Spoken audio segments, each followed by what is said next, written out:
Gentlemen, hey, congratulations for the beta test. Thank you so Thank you. much. Yeah, really love this film, especially all the expressions that Jim could come up with his face.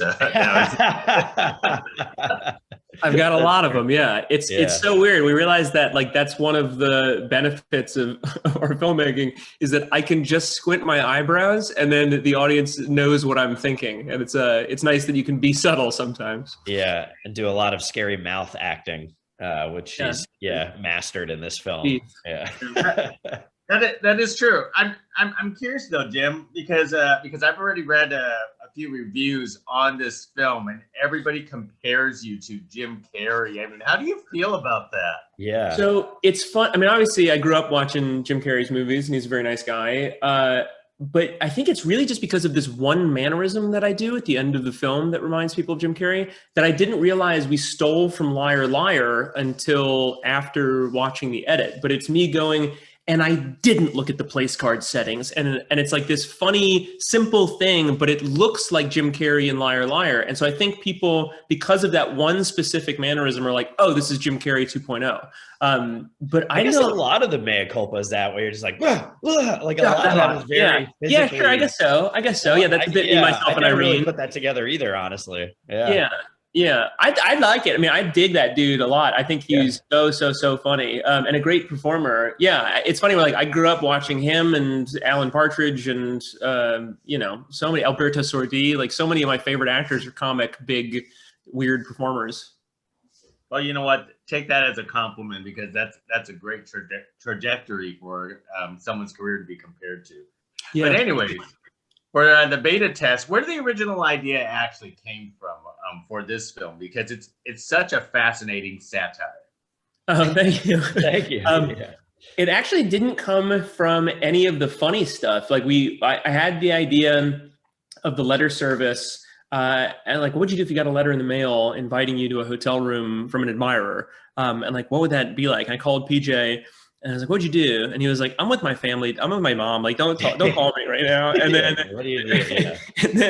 and then we just talked about it for like a year and developed this story and kind of brought in all of these other things about lying and cheating, like the WGA packaging fight, and then like big data, and then like it just kind of developed into the movie very organically through research. But the original genesis of the project was, what would you do if you got a letter in the mail?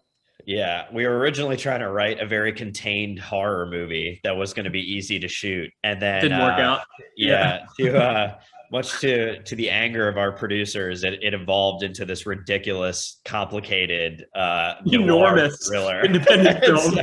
So we can't really help ourselves with complicating our stories, but I'm glad we did. Panned out. Yeah. So all of this had nothing to do with like adultery or hate for Hollywood, or your own agents. No. I mean, like, really, we wanted to say a lot about how someone could completely derail someone's life because of their abuse of data. That was like a big, scary horror movie premise.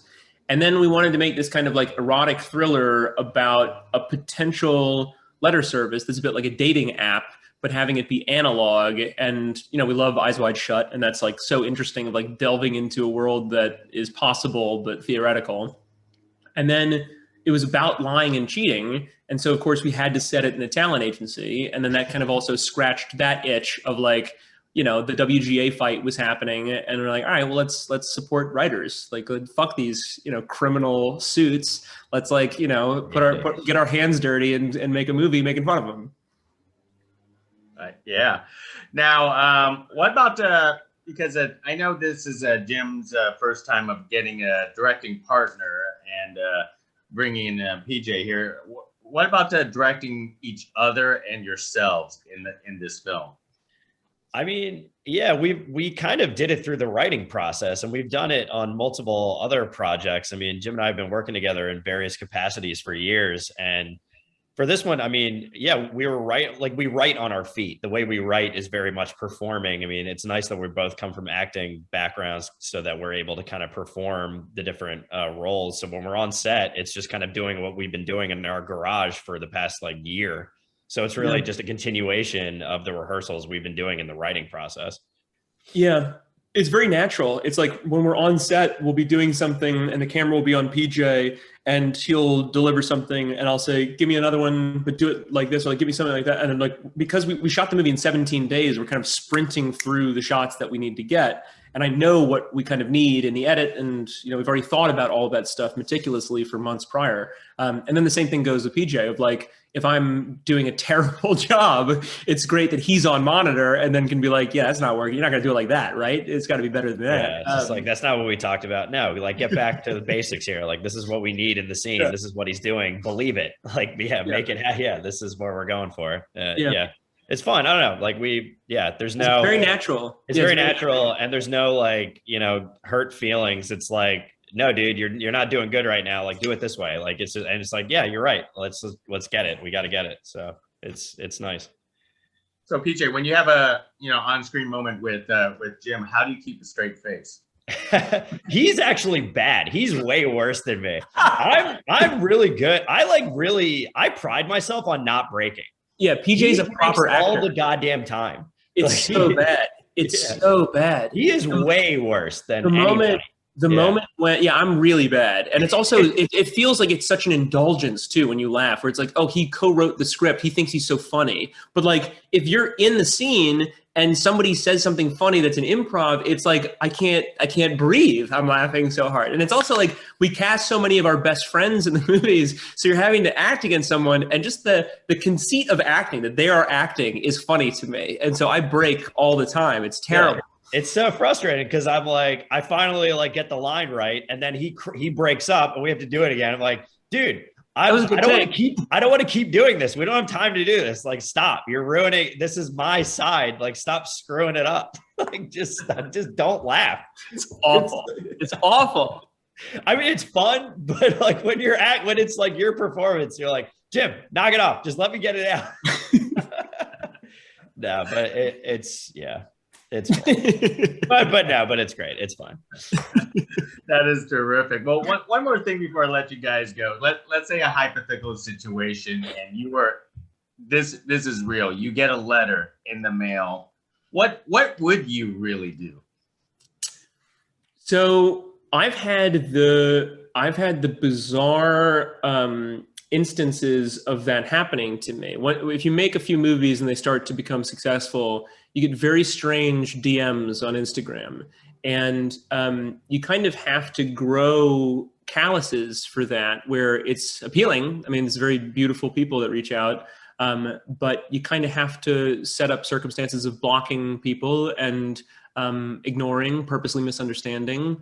I guess that's what maturity is. That's what growth is a bit. So we have it. It's not a letter in the mail by any means, but you kind of have to develop thicker skin and realize what's spam and what is real.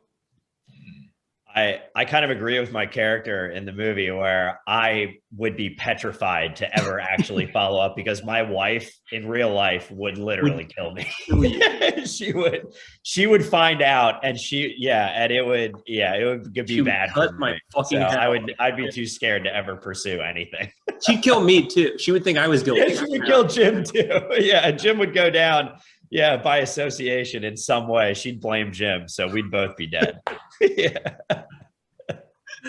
You guys are great. Hey, thank you very much for carrying this conversation for the beta test. Everyone should definitely check out, because this is very funny all the way throughout. Thank you very much, guys. Thank you so much for having us. It was our pleasure. Really appreciate it.